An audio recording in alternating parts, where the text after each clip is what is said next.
Setelah serangkaian pemeriksaan dan gelar perkara dilakukan Satreskrim Polresta Bengkulu, akhirnya oknum guru honorer salah satu sekolah swasta Islam di Kota Bengkulu ditetapkan sebagai tersangka dalam kasus dugaan penganiayaan terhadap salah satu muridnya.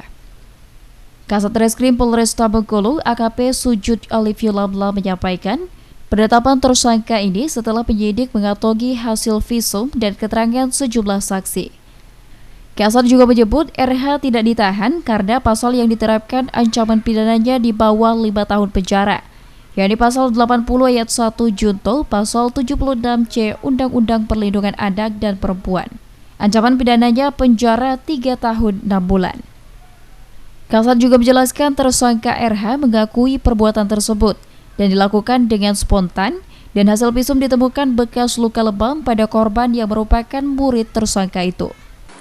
Kita sudah laksanakan gelar penetapan tersangka terkait dengan salah satu guru honorer salah satu sekolah di Bengkulu yang melakukan penganiayaan terhadap muridnya.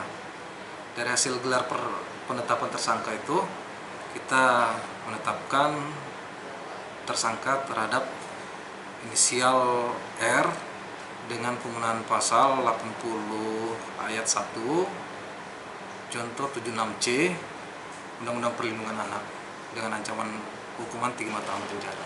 Jadi terkait dengan guru honorer ini kita tidak laksanakan penahanan karena undang-undang yang mengatur perbuatan peristiwa pidana tersebut. Kasus dugaan kekerasan terhadap murid ini terjadi di sekolah. Saat itu korban sedang bermain dengan temannya dan kaki korban tidak sengaja terjulur, sehingga mengenai tersangka yang merasa tidak terima kemudian menganiaya korban dengan memukulinya. Rendra Ditya Gunawan, RBTV melaporkan.